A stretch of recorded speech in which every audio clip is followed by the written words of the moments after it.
Y si usted recuerda, conectábamos el honor que deben demostrarle los hijos a los padres. De la misma forma, la iglesia debe mostrar o debe tener en honor a los siervos.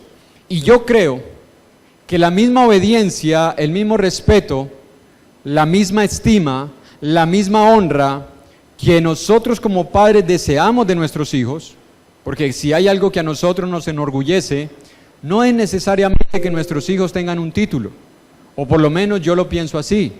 O sea, yo no me siento orgulloso de tener un hijo que en el ambiente material, como una carrera o como un oficio, sea una persona muy reconocida, pero que sea un mal hijo. A mí eso no me honra, por lo menos a mí. Yo no sé si a usted.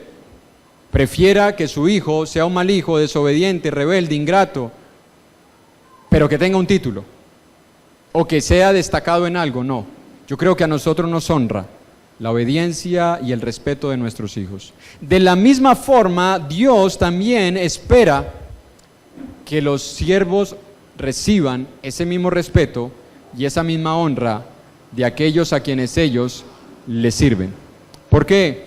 Porque una forma de darle un primer honor a los siervos, es creciendo, madurando, responsabilizándonos por nuestras propias vidas, pero también dejándonos guiar, aceptando la autoridad que Dios le ha delegado a quienes nos sirven, alivianando sus cargas, cooperando con las actividades de la iglesia, pero estando sujetos al orden que Dios ha dado para realizar esas actividades.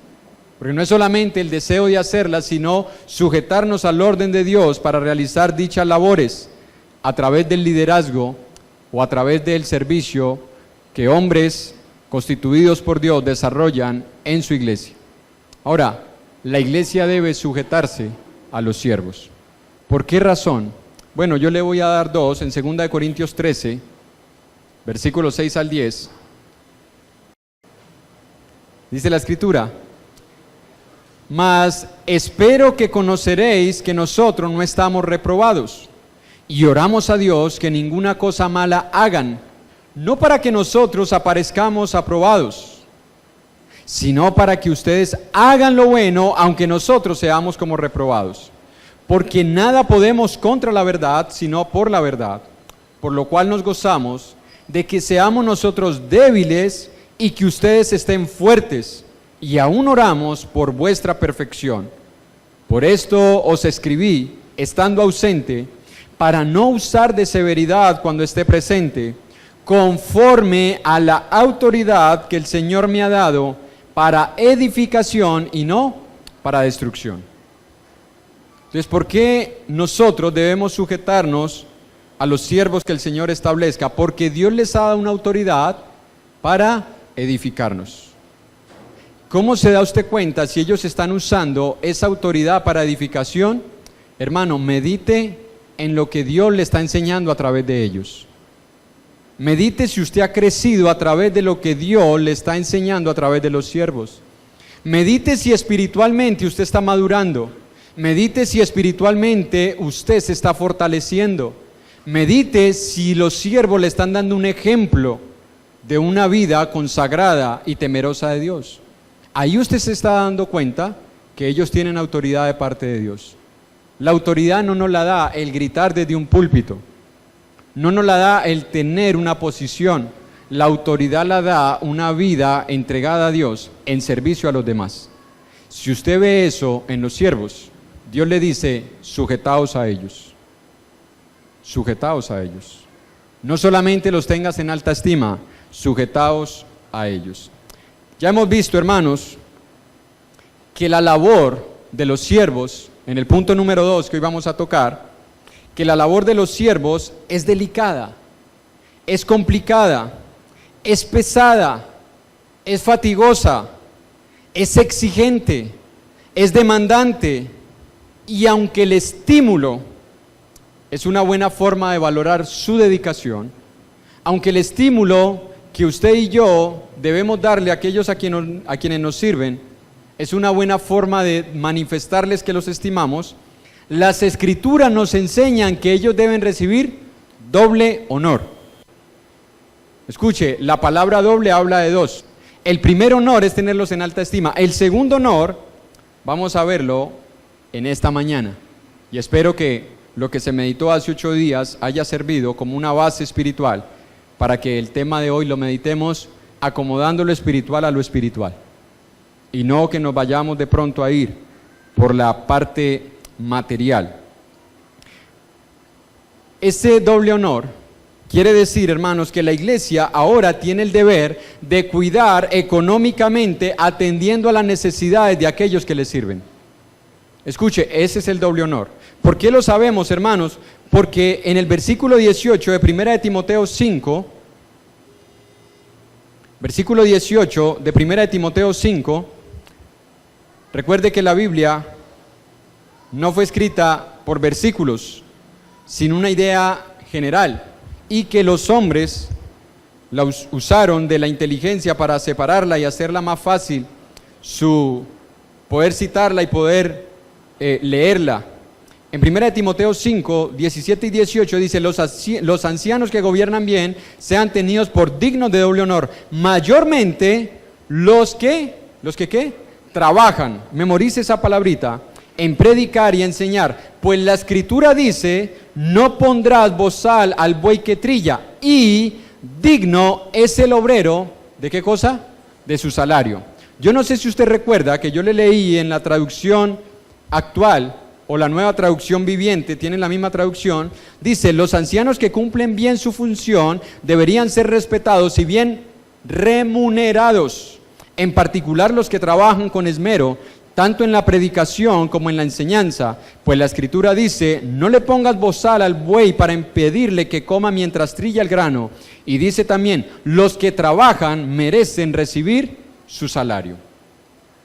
¿Por qué tuvimos que esperar tanto tiempo, hermanos, para este tema, que en otra ocasión se dio hace muchos años? Porque necesitábamos primero comprender cuál es la labor que desarrollan aquellos que nos sirven, para que así nosotros podamos tener razones dadas por la misma Escritura para entender, para comprender, para aceptar o para decir no, si es verdad que la iglesia tiene ahora la responsabilidad de cuidar económicamente de aquellos que les sirven espiritualmente. En el versículo 18 habla de un obrero. En el versículo 17 habla de trabajo. Hermanos, la predicación, el servicio espiritual es un trabajo igual de fatigoso que el que usted tiene allá en su empresa, igual de fatigoso que el que usted tiene desarrollando cualquier actividad secular. El trabajo espiritual también necesita esfuerzo, tiempo, dedicación, energías. Se hace con fatiga, se hace con sacrificios, se hace en ocasiones, aún hermanos, en contra de nuestra salud. Porque en ocasiones, aún enfermos, asistimos a las responsabilidades que tenemos. No así muchos hermanos, no así muchos miembros, que cualquier enfermedad se convierte en una razón justificable para ausentarse. El siervo no. El siervo enfermo, el siervo con dolores, asiste. Es responsable. Y Dios por eso dice que la iglesia debe tenerlo como digno de doble honor. El trabajar en la predicación y en la enseñanza es una labor, hermanos, que Dios quiere que la iglesia entienda que debe ser recompensada. Ahora, yo sé que en muchas de nuestras congregaciones no tenemos ancianos y posiblemente ya llega a nuestra mente la idea, bueno, todavía con nosotros no es ese tema.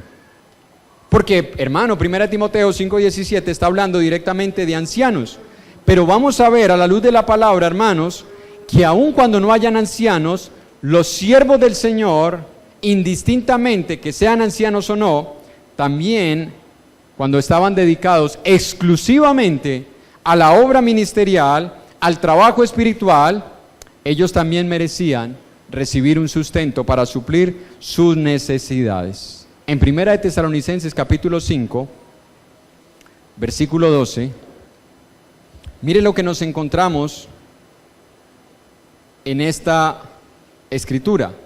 Os rogamos, hermanos, que reconozcan ¿a quiénes? A los que trabajan. La misma idea de 1 de Timoteo. La misma idea de 1 Timoteo, los que trabajan mayormente en predicar y enseñar. Aquí también dice, reconozcan a los que trabajan entre ustedes y os presiden y os dirigen o os gobiernan y os amonestan. Y la amonestación no solamente incluye un llamado de atención, la amonestación incluye una enseñanza, un consejo. La amonestación incluye disciplina y os amonestan. Y que los tengan en mucha estima y amor por causa de su obra. Tened paz entre vosotros. Cuando usted lee la primera carta a los tesalonicenses, usted se da cuenta que algo estaba sucediendo en la iglesia. ¿Qué estaba sucediendo? Que muchos hermanos habían dejado de trabajar por la inminente venida del Señor Jesús en sus días. Entonces los hermanos decían, bueno, si el Señor viene, ¿para qué trabajar? ¿Para qué ahorrar? ¿Para qué dedicarnos a nuestras haciendas? ¿Para qué dedicarnos a hacer dinero si Jesús viene? Y eso que los hermanos estaban haciendo no solamente era un pecado, porque Pablo lo va a decir en la segunda carta, el que no trabaja, que no coma, sino que también ahora estaba impidiendo que ellos pudieran ocuparse económicamente de aquellos que les estaban sirviendo espiritualmente. Porque una iglesia que no está produciendo es una iglesia que no puede sostener a sus siervos. ¿O usted cree que sí? El gobierno no le paga a los siervos. Y en esa época el gobierno romano menos. Porque si algo tenía en mente el gobierno romano era acabar con la iglesia del Señor. Entonces lo que nos enseña la palabra no es solamente que si hay ancianos, la iglesia está llamada a suplir sus necesidades, sino que si hay hermanos que están dedicados al servicio espiritual, que están dedicados a la predicación y a la enseñanza, al estar alimentando a las ovejas, Dios dice, también a ellos reconózcanlos. En Hebreos capítulo 13, verso 17, que también tiene que ver con la labor pastoral, o la labor ministerial de los ancianos, que es lo mismo, anciano, obispo o pastor, tienen el mismo significado, aunque en la teoría cada uno de ellos tiene una designación especial y en la práctica también. 13:17 dice la Escritura, obedeced a vuestros pastores y sujetaos a ellos. ¿Por qué? Porque ellos velan por vuestras almas. Los miembros de la iglesia del Señor debemos, hermanos, recordar y estimar a los que sirven, porque ellos son responsables de algo muy valioso para usted y para mí, nuestras almas. Eso nos enseña dos cosas. Una, que aunque cada uno de nosotros es responsable de su propia vida espiritual, Dios le ha delegado la responsabilidad a esos siervos de velar por las almas de otros. Y la segunda cosa, que usted debe, hermano y hermana, dejar que aquellos que le sirven cuiden de su alma. ¿Por qué digo deben dejar? Porque hay muchos de nosotros que nos hemos vuelto cristianos ermitaños. No queremos que se enteren de nada de nuestra vida. No queremos abrir nuestros corazones. No queremos compartir cómo está nuestra vida espiritual. Queremos cerrarnos, acorazarnos. Y Dios dice, no lo hagas, porque es en contra de tu salud espiritual. Deja que aquellos a quienes yo he puesto en la iglesia cuiden tu alma. Te amonesten, te aconsejen, te redarguyan. Y si es necesario un día disciplinarte, que lo hagan, porque es para el beneficio de tu alma. No escondas tu vida. Y por eso es que en una ocasión un hermano decía algo que es verdad. El cristiano no tiene vida privada, a menos que sea un cristiano de la secreta, del FBI, un jefe encubierto por allá, posiblemente él. Pero un cristiano no tiene vida secreta. Un cristiano está llamado a ser una carta abierta, leída por todos los hombres. Cuando un cristiano comienza a esconder asuntos de su vida, es porque algo está mal, no es porque esté bien. Bueno, cuando un cristiano comienza a cubrir asuntos de su vida, es porque algo está mal. Algo no anda bien. No quiere que se vea que algo está mal en su vida espiritual.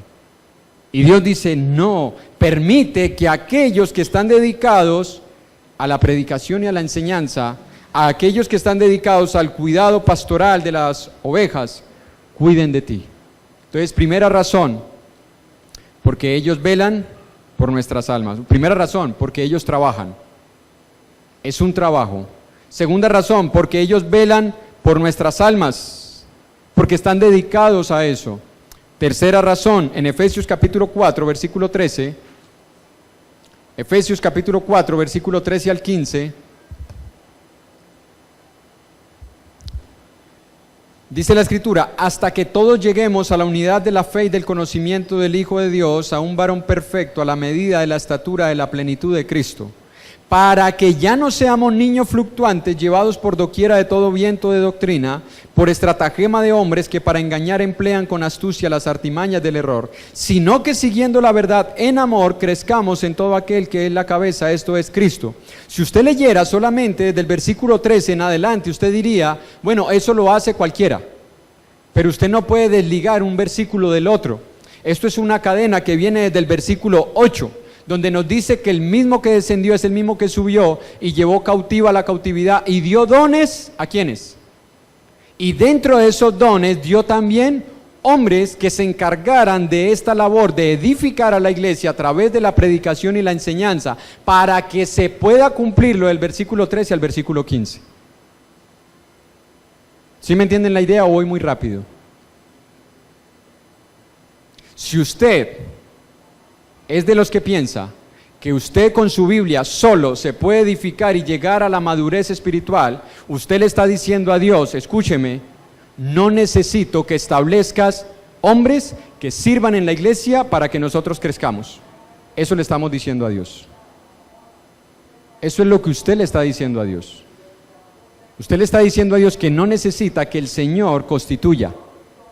Porque eso es lo que hace Dios. Constituye para que los miembros crezcan, maduren y no sigan siendo niños que son extraviados. Yo le coloco una escena para que usted la entienda. ¿Usted sería capaz de dejar a sus hijos, madres, porque los padres de pronto lo podríamos hacer? Madre, después de que su hijo nace y de haberle dado 2 veces lactancia, dejarlo en un lugar donde tiene su comida, tiene su cobija, tiene sus pañales, tiene su leche, tiene el tetero, tiene la estufa, está en una casa encerradito, protegido, y usted lo deja allá y le dice al niño de los 1 mes, 15 días, mire, aquí tiene todo para que usted crezca y se fortalezca y sea un hombre. ¿Usted lo haría? ¿Por qué creemos entonces que Dios hace lo mismo con sus hijos? ¿No le parece que somos un poco contradictorios en nuestras ideas?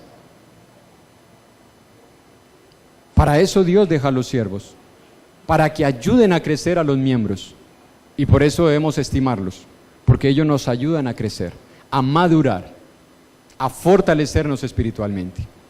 Entonces, razones que tenemos, porque velan por nuestras almas y porque ellos están siendo usados por Dios para desarrollar la fe de los creyentes por medio de la enseñanza de la palabra de Dios. También, hermanos, nosotros debemos recordar que la palabra de Dios nos habla de que los siervos que están dedicados por completo a la obra ministerial, Dios les ha dado derechos. Porque a veces nosotros nos quedamos en los derechos de los miembros. Y yo tengo derecho que me visiten, y yo tengo derecho que me busquen si no he vuelto, y yo tengo derecho de que me entiendan, y yo tengo derecho de que me estimulen, y hablamos de los derechos, y está bien, hablar de los derechos que tenemos como miembros, pero Dios también le ha dado a los siervos derechos que a veces nosotros no queremos que se nos enseñe,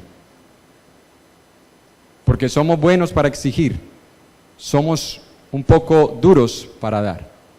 En 1 Corintios capítulo 9, y posiblemente hoy no veamos todo, pero trataré de ser lo más claro posible para dejar sentadas bases que nos ayuden. Y cuando se estudie 1 Corintios, en algunos años, si Dios lo permite, lo entenderemos mejor. 1 Corintios 9, versículo 1 en adelante, pero vamos a ver el versículo 3 en adelante para no alargar tanto la lectura. Dice: contra los que me acusan, esta es mi defensa. Mire, hubo acusaciones en contra de Pablo acerca de su servicio. ¿Acaso no tenemos derecho de comer y beber? Y hermano, yo sé que el mundo nos ha traído una idea de lo que es beber. Beber aquí es lo necesario para poder mantener la buena salud. Comida y líquido. No es bebida de licor, ¿no? Para que no lo entienda por otro lado. ¿Acaso no tenemos derecho de comer y beber? ¿No tenemos derecho de traer con nosotros una hermana por mujer, como también los otros apóstoles y los hermanos del Señor y Cefas, es decir, Pedro? ¿O solo yo y Bernabé no tenemos derecho de no trabajar? ¿Quién fue jamás soldado a sus propias expensas? ¿Quién planta viña y no come de su fruto? ¿O quién apacienta el rebaño y no toma de la leche del rebaño? ¿Digo esto solo como hombre? ¿No dice esto también la ley? Porque en la ley de Moisés está escrito: no pondrás bozal al buey que trilla. ¿Tiene Dios cuidado de los bueyes? ¿O lo dice enteramente? Y esa palabra enteramente es exclusivamente en el griego. ¿Por nosotros? Pues por nosotros escribió, porque con esperanza debe arar el que ara y el que trilla con esperanza de recibir el fruto. Si nosotros sembramos entre ustedes lo espiritual, ¿es gran cosa si segáremos de vosotros lo material? Si otros participan de este derecho sobre vosotros, ¿cuánto más nosotros?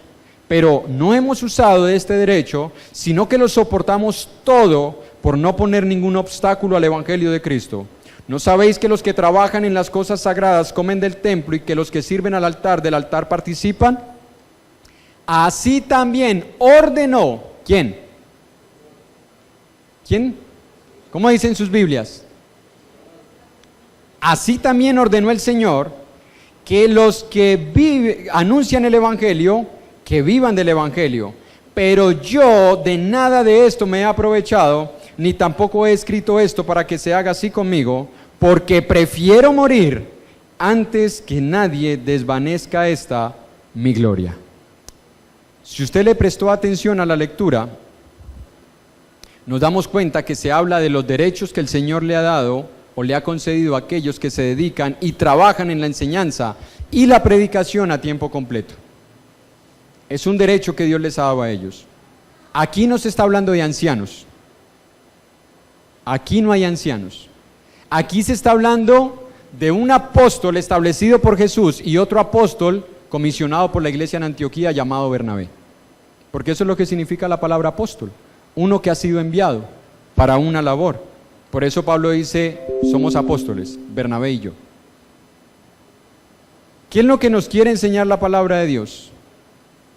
Que aquel que está dedicado, aquel que se ha entregado, aquel que se esfuerza, aquel que se fatiga, aquel que se dedica, aquel que con diligencia se prepara y se deja usar por el Señor, predicando el Evangelio de Jesús y edificando a la iglesia, ahora Dios le concede un derecho. Y si usted notó, en esos versículos se menciona 6 veces la palabra derecho. Cuando usted lo lea nuevamente, 6 veces se repite la palabra derecho, dándonos a entender que el sostenimiento material de los servidores por parte de la iglesia no es un regalo de la iglesia, no es una benevolencia de la iglesia, no es una opción que tiene la iglesia. No es que la iglesia ahora ha decidido, movida por la misericordia y por el amor, porque pobrecitos los hermanos, vamos a darles algo. Dios dice no, ellos se han ganado un derecho.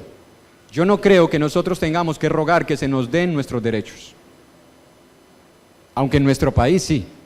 Por ejemplo, ayer hablaba con una hermana y la Constitución que fue renovada en el 91 nuevamente sentencia que todo colombiano tiene derecho a salud, a una nacionalidad, a salud, a vivienda y a educación.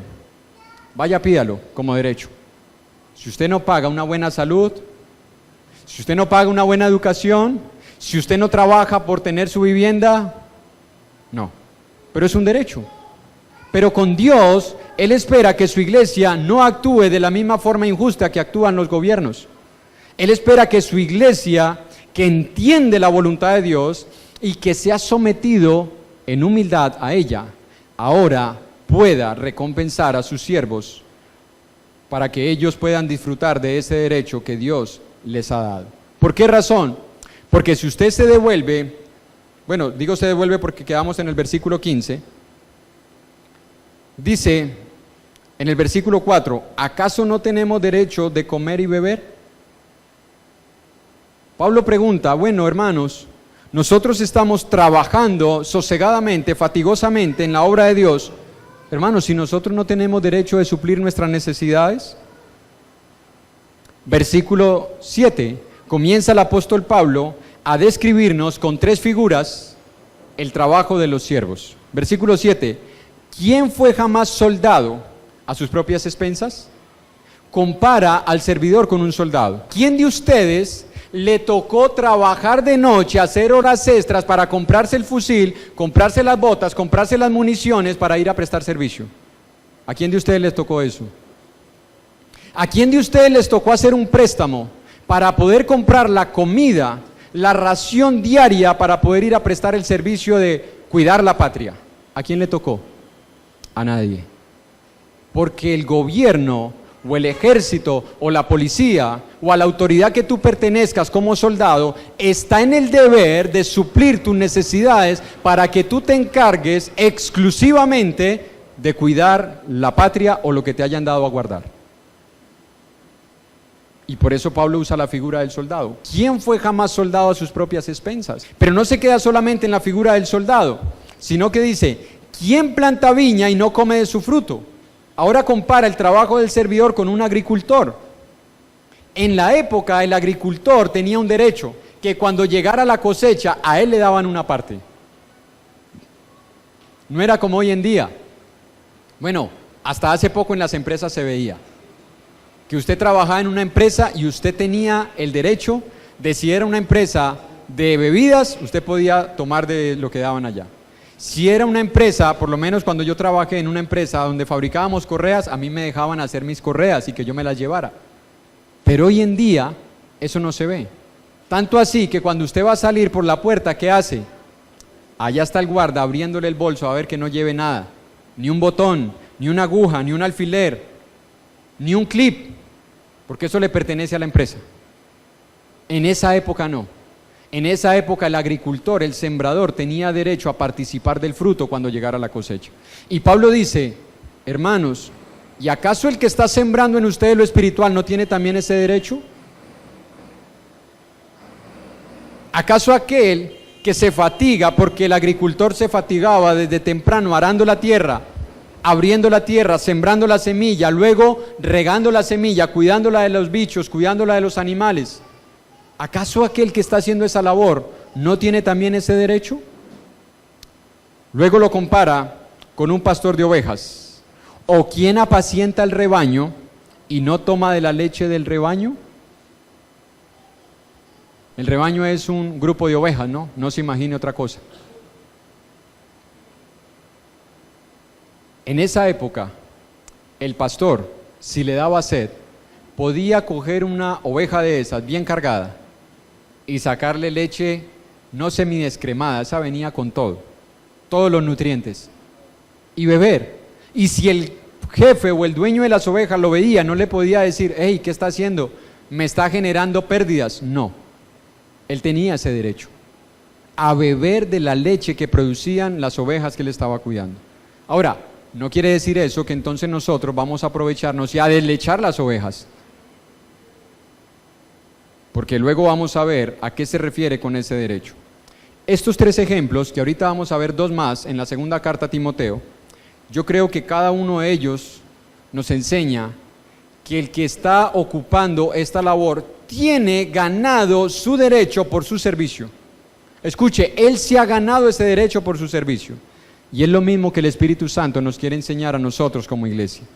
Que los que están sembrando, que los que están velando y que los que están apacentando el rebaño, ahora de parte de Dios, ellos tienen un derecho, un privilegio, y es que la iglesia se ocupe de ellos como recompensa a su trabajo ministerial espiritual. En 2 de Timoteo, capítulo 2, versículo 3 al 7, y yo sé que vamos un poco rápido.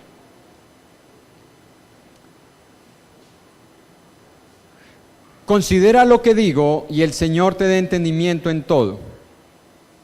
Perdón, versículo 3. Tú pues, sufre penalidades como buen soldado de Jesucristo. Ninguno que milita se enreda en los negocios de la vida a fin de agradar a aquel que lo tomó por soldado. Y también el que lucha como atleta no es coronado, sino lucha legítimamente. El labrador, para participar de los frutos, debe trabajar primero. Considera lo que digo y el Señor te dé. En otras versiones dice, considera lo que te digo y Dios te dará. No lo está colocando en duda. Dios te dará entendimiento en todo. Aquí encontramos nuevamente la figura del soldado, la figura del labrador y la otra figura del atleta. Y eso hace difícil el que usted lo pueda hacer con excelencia. En esa época los atletas no lo tenían que hacer. El atleta era patrocinado por personas y cuando habían competencias de varias regiones por el gobierno de aquella región. Y él se dedicaba exclusivamente a preparar su cuerpo para la actividad o el deporte en el que él estaba. Y por eso Pablo utiliza la figura del atleta. 3 figuras. Nuevamente aquí, soldado, agricultor o labrador o atleta. Ellos, si están cumpliendo con esa labor, dice la palabra de Dios, la iglesia debe suplir sus necesidades. Si usted ve a un hermano que está corriendo bien la vida cristiana, si usted ve a un hermano que está caminando en integridad delante de Dios, Dios dice, por favor, suple lo que él necesita, para que siga la carrera, para que siga sembrando y para que siga velando, para que siga guardando las almas de los miembros de la iglesia. La iglesia, hermanos, que no está haciendo esto, escúcheme, la iglesia que no está haciendo esto, está siendo desobediente a Dios. Y nosotros hemos sido muy desobedientes a Dios, triste y lastimosamente. Una iglesia que no esté supliendo las necesidades de quienes los sirven, es una iglesia que está actuando en rebeldía a la voluntad de Dios. Porque nosotros pensamos que eso es algo que ellos deben hacer por obligación. Sí, hermano, nos obliga el amor de Cristo. Pero eso no quita el derecho que Dios les ha dado a aquellos que sirven en la obra de Dios. En 2 de Timoteo, ahí donde estábamos, en el capítulo 2, mediten estas palabras. Ninguno que milita se enreda en los negocios de la vida. La frase militar es servir como soldado. Usted se imagina un soldado que en plena batalla le llegue la noticia, vea, es que se dañó una máquina. Y el soldado en plena batalla le dice al general, tengo que dejar el frente de batalla porque tengo que ir a ocuparme de una máquina que se me dañó en la empresa. No, ninguno que milita se enreda. Y hermanos, a veces el siervo tiene que enredarse porque no hay otra forma de suplir sus necesidades. Tiene que y enredarse no es hacer negocios sucios, No se vaya a imaginar, uy, el hermano está enredado. No, enredarse es que él tiene que ocuparse de más en lo material para poder suplir las necesidades de su casa. La iglesia, cuando no suple esas necesidades, la iglesia misma está motivando a los siervos a que caigan en esa condición. Gracias a Dios que Dios nos ha ido ayudando a entender la necesidad de suplir en algo las necesidades de aquellos que sirven y aún de los que no sirven, pero son miembros de la iglesia y necesitan a veces que se supla sus necesidades. En 2 de Tesalonicenses capítulo 2, capítulo 3, y cuando estudiemos 2 de Tesalonicenses también vamos a tener campo abonado. 2 de Tesalonicenses capítulo 3, mire el apóstol Pablo lo que tuvo que hacer muchas veces para poder suplir sus necesidades. Capítulo 3, versículo 6 en adelante. Pero os ordenamos, hermanos, en el nombre de nuestro Señor Jesucristo, que se aparten de todo hermano que ande desordenadamente y no según la enseñanza que recibieron de nosotros, porque ustedes mismos saben de qué manera deben imitarnos, pues nosotros no anduvimos desordenadamente entre ustedes, ni comimos de balde el pan de nadie, sino que trabajamos con afán y fatiga día y noche para no ser gravosos a ninguno de vosotros, no porque no tuviésemos derecho, sino por darles nosotros mismos un ejemplo para que nos imitasen. Porque también cuando estábamos con ustedes les ordenábamos esto: si alguno no quiere trabajar, tampoco coma. ¿Qué está diciendo Pablo allí? Que Pablo, cuando estuvo sirviendo en estas congregaciones, aunque tenía el derecho de que las iglesias lo sostuvieran, ¿qué hizo él? Servir en el día y trabajar en las noches, porque él era un hombre que hacía tiendas de campaña. ¿Usted sabe cuánto le costaba al apóstol Pablo tener que posiblemente madrugar a comprar telas, o lonas, o pieles, a comprar hilo, a comprar las agujas, a servir todo el día en la obra ministerial, a predicar, a enfrentarse a persecución, a oposición, y luego en las noches tener que hacer materialmente cosas para poder suplir sus necesidades? ¿Cuánto le costaría al apóstol Pablo? Y yo sé que aquí muchos de los que estamos, esa ha sido nuestra historia. Fatigosamente, diligentemente, con muchas ocupaciones, pero nada de eso nos ha impedido cumplir fielmente las responsabilidades espirituales que Dios ha puesto sobre nosotros. No porque no tuviésemos derecho. Hay una razón que Pablo da, y yo la comparto, para no poner tropiezo. Porque en ocasiones hablar de estos temas genera tropiezo. La palabra dice: ténganlos en alta estima, provéanles a ellos lo material, así como ellos les proveen a ustedes lo espiritual por medio de la enseñanza, por medio de la oración, por medio de la disposición para enseñarles, para aconsejarlos, para guiarlos, para amonestarlos. Ténganlos en alta estima por esta razón. Otra de las ideas que encontramos en las Escrituras, hermanos, acerca del cuidado que deben tener los siervos de parte de la iglesia, la podemos ver en que el apóstol Pablo no solamente para sus necesidades trabajó, sino que mire lo que hizo el apóstol Pablo en Hechos capítulo 20, versículos 33 y 34, y delante de Dios y de parte de Dios comparto el pensamiento de Pablo. En el versículo 33 dice: ni plata, ni oro, ni vestido de nadie he codiciado. Y por lo menos de parte de Dios puedo decirlo. Antes ustedes saben que para lo que me ha sido necesario a mí y a los que están conmigo, estas manos me han servido. Y por eso decía que suena feo a veces hablar de uno mismo, pero en ocasiones creo que se hace necesario.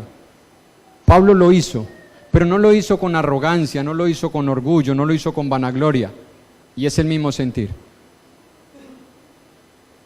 Para lo que nos ha sido necesario, gracias a Dios nos ha dado un arte a muchos de los que estamos aquí sirviendo, para que con nuestras propias manos suplamos nuestras necesidades. Pero no solamente las de Pablo, sino que Pablo dice: y los que están conmigo.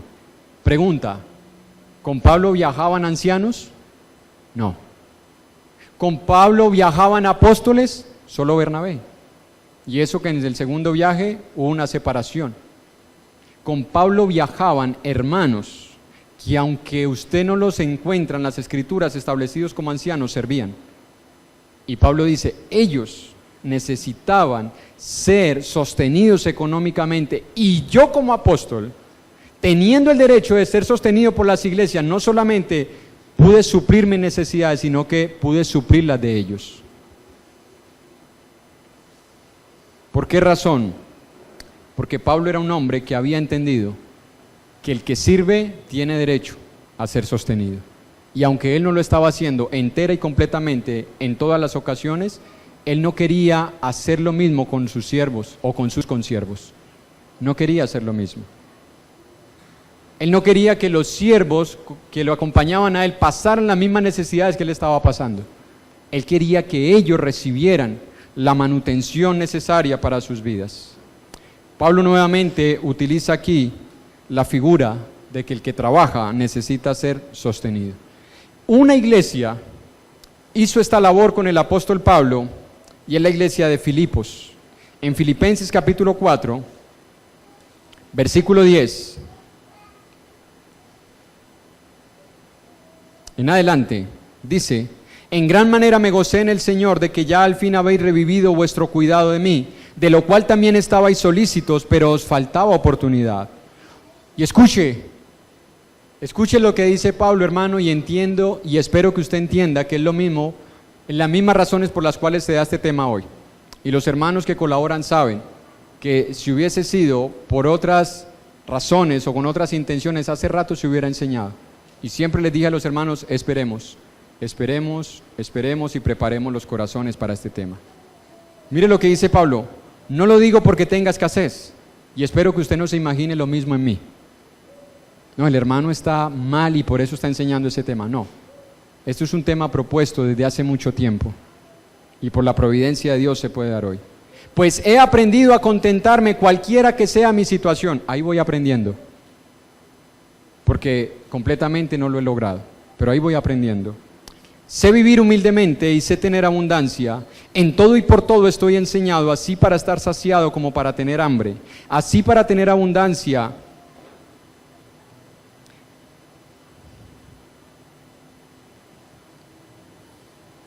como para padecer necesidad.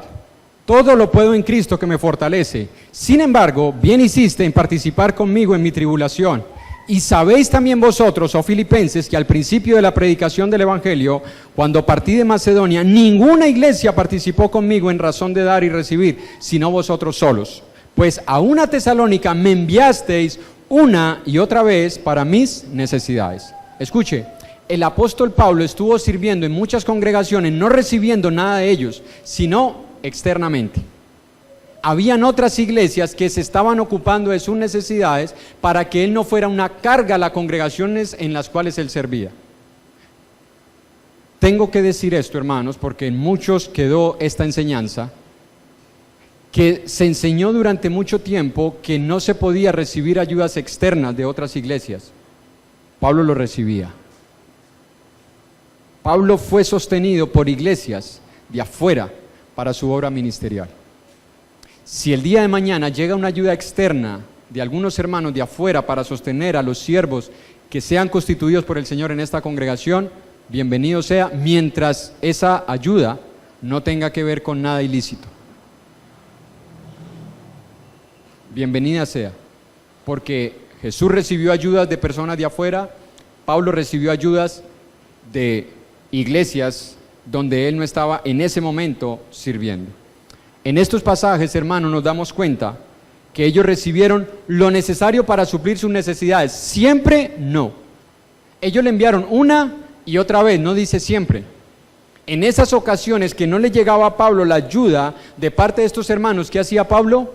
Trabajar con sus propias manos. Y en Hechos usted lo encuentra que cuando se encontró con Priscila y Aquila, como eran del mismo oficio que hizo Pablo, se unió con ellos a trabajar para suplir sus necesidades. Pero cuando llegaron Tito y Silas de Tesalónica, entonces de Macedonia, que es Tesalónica, entonces sí se dedicó por completo a la obra. ¿Por qué? Porque le llegó la provisión material. Disculpen, hermanos, lo que voy a decir, pero nosotros le exigimos a hermanos que tienen que trabajar secularmente para suplir sus necesidades, que se dediquen de tiempo completo a la obra. ¿No le parece injusto? Escuche, le exigimos a los hermanos que estén dispuestos las 24 horas del día, los 7 días a la semana, para nosotros. Pero si nosotros no estamos supliendo sus necesidades, ¿no le parece una injusticia?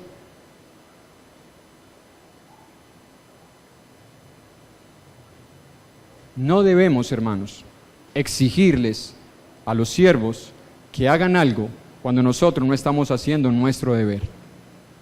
Es un deber de la iglesia suplir las necesidades de aquellos que se dedican de tiempo completo a la obra del Señor.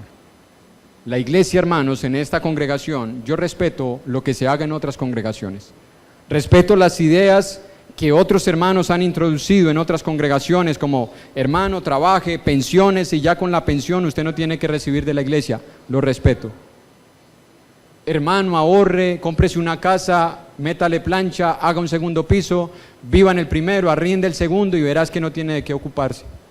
Ya usted tiene lo necesario. Respeto esas ideas, me parecen muy buenas. Si usted lo puede hacer, qué bueno. Pero esas excepciones no eliminan el principio. Y el principio es que la iglesia debe sostener a aquellos que siembran en ellos lo espiritual. Ahora, ¿esto era un invento de Pablo solamente? No. En el Evangelio de Mateo, capítulo 10, versículo 5, qué bueno, porque Jesús, el gran pastor de las ovejas, el siervo por excelencia, digno de imitar, también recibió ayudas. En Lucas capítulo 8 usted lo encuentra. Mujeres que servían a Jesús de sus bienes en la obra ministerial. ¿Por qué Judas cargaba la bolsa? ¿Cuál bolsa era? No era que él tenía una sonda y era la bolsa de... No, era la bolsa del dinero. ¿Por qué? Porque a Jesús en su ministerio le llegaban ayudas económicas. ¿Y qué dice Jesús en Mateo 10, del 5 en adelante? A estos dos envió Jesús y les dio instrucciones diciendo: por camino de gentiles no vayáis, y algún día meditaremos eso, y en ciudad de samaritanos no entren allá, sino id antes a las ovejas perdidas de la casa de Israel, y yendo predicad diciendo: el reino de los cielos se ha acercado, sanen enfermos, limpien leprosos, resuciten muertos, echen fuera demonios, de gracia recibieron, den de gracia. No se provean de oro, ni plata, ni cobre en vuestros cintos, ni de alforja para el camino, ni de dos túnicas, ni de calzado, ni de bordón, porque el obrero es digno de su... Entonces, ¿cuál es el salario? Primera de Timoteo 6:8 en adelante. Así que teniendo sustento y abrigo. Él no nos promete camioneta. Así que si usted estaba pensando, uy, vale la pena servir en esta iglesia, no, ya se enseñó dentro de unos años camioneta para los siervos, no. No nos prometió casa, no nos prometió computador, no, el hermano necesita un computador, no, necesita un celular, no nos prometió eso. Sustento y abrigo, es decir, dónde comer y estar abrigados. Ese es el salario de los siervos. Gloria a Dios, si Dios pone en usted más misericordia y usted da más, gloria a Dios. Pero ese es el derecho de los servidores, sustento y abrigo. Porque nosotros no estamos haciendo negocio.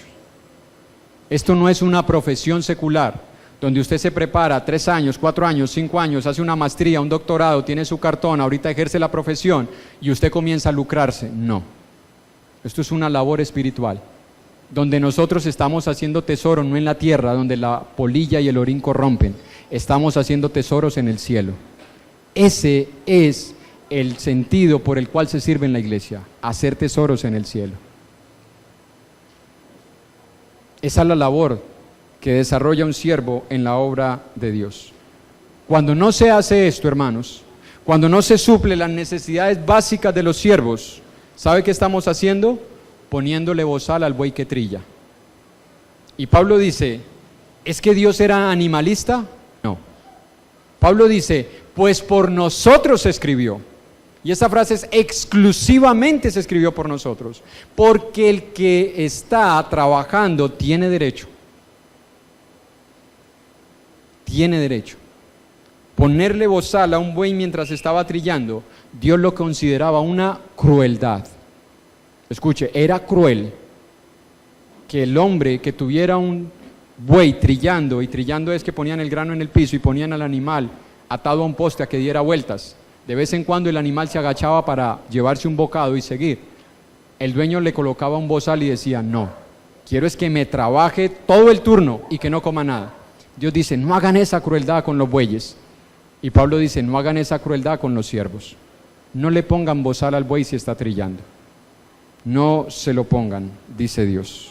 Ahora, cuando usted y yo estemos pensando dentro de unos años, escuche, dentro de unos años, es mi pensar, que estemos supliendo las necesidades de aquellos que están sirviendo en la iglesia, sea en un ministerio, o sea que estén cumpliendo con todas las labores ministeriales de un ministro, aunque no esté establecido. Escuche, porque se hace esa labor sin llegar a ser establecido, de cuidar de las almas, aconsejarlas, predicar, enseñar, aconsejar, redarguir, disciplinar, amonestar, todo eso se hace, aun cuando no hay establecidos ministros. Pero cuando nosotros estemos dispuestos a suplir las necesidades de esos hermanos, preguntémonos varias cosas. Una, ¿usted en las mismas circunstancias cree que eso sería suficiente para suplir sus necesidades? Medítelo. Escuche, el día que vayamos a proponer una ayuda para los siervos, preguntémonos, yo, en las mismas circunstancias, no suyas, no se pongan sus circunstancias, póngase en las del otro.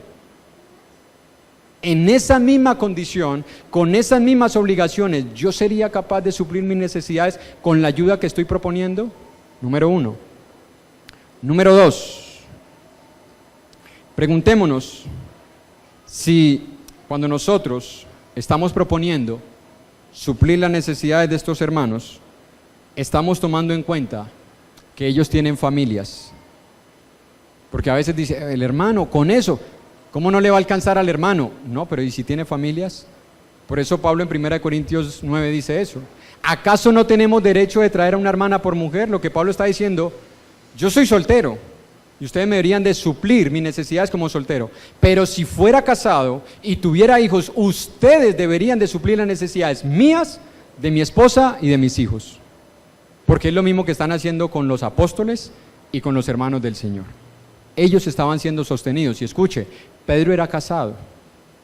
¿Cómo sabemos que era casado? Porque Jesús le sanó la suegra.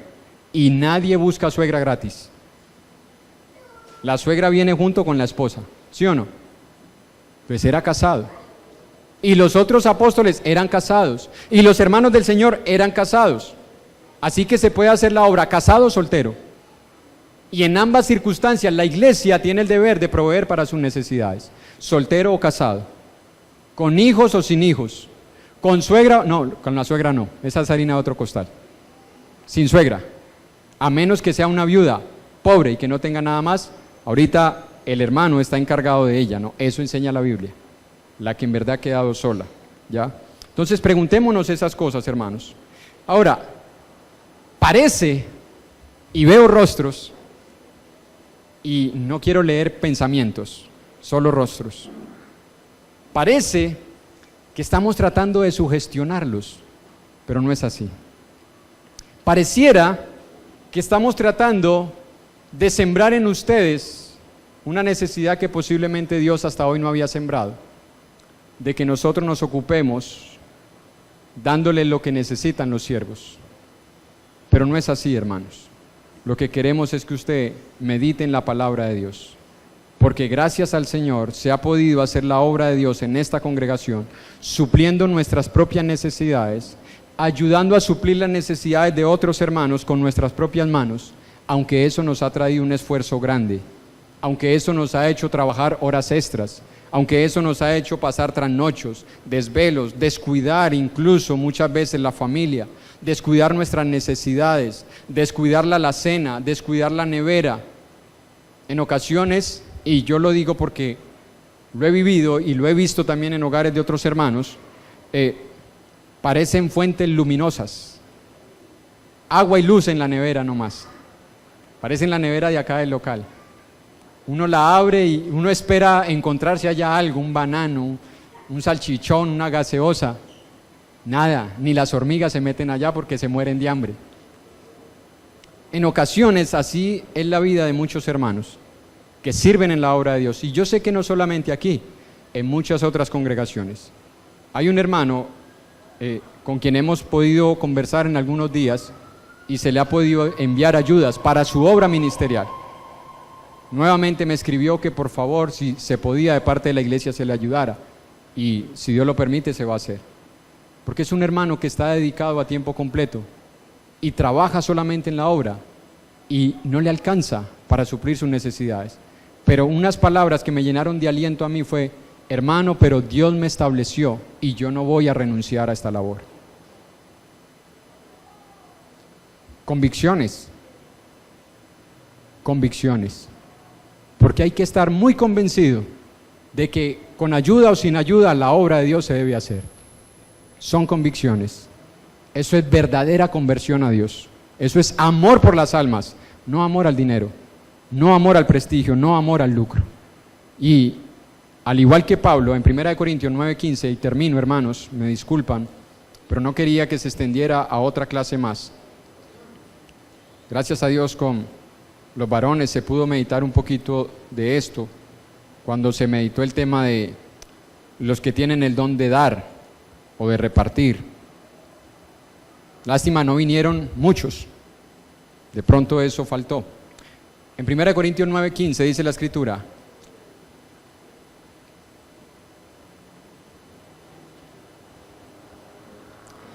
pero yo de nada de esto me he aprovechado, ni tampoco he escrito esto para que se haga así conmigo. Y yo no sé hasta dónde parodiar a Pablo, porque prefiero morir antes que nadie desvanezca esta mi gloria. Este tema, hermano y hermana, no se está dando hoy, y no me interprete, porque posiblemente el hermano está pidiendo ayuda a la iglesia. No.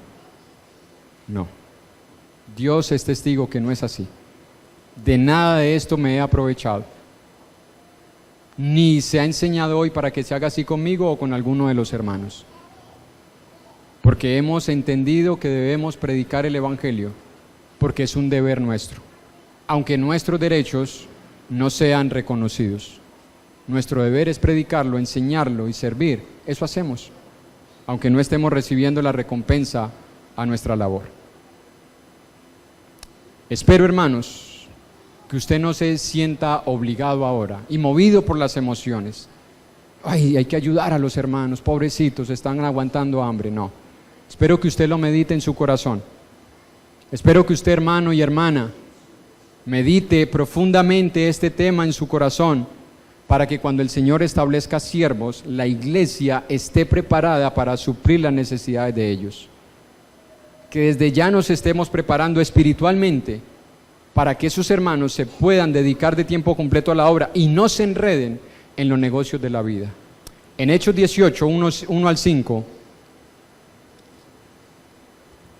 Hechos 18, del 1 al 5 dice: después de estas cosas, Pablo salió de Atenas y fue a Corinto, y halló un judío llamado Aquila, natural del Ponto, recién venido de Italia, con Priscila su mujer, por cuanto Claudio había mandado que todos los judíos saliesen de Roma. Fue a ellos, y como era del mismo oficio, se quedó con ellos, y trabajaban juntos, pues el oficio de ellos era hacer tiendas, y discutía en las sinagogas todos los días de reposo, y persuadía a judíos y a griegos. Y cuando Silas y Timoteo vinieron de Macedonia, Pablo, ahí dice estaba entregado, en el original dice, y Pablo se dedicó por entero a la predicación de la palabra, testificando a los judíos que Jesús es el Cristo. ¿Por qué lo pudo hacer Pablo? Cuando pudo recibir lo necesario para dedicarse de tiempo completo. Mientras tanto, ¿qué hacía? Alternaba la obra ministerial con la obra material para poder suplir sus necesidades. Y en Gálatas 6:6, Gálatas capítulo 6, versículo 6, dice la Escritura: el que es enseñado en la palabra, haga partícipe de toda cosa buena obra, de toda cosa buena al que lo instruye. Si usted está siendo enseñado en la palabra, Dios dice: haz partícipe de toda cosa buena al que te está instruyendo, al que te está sirviendo.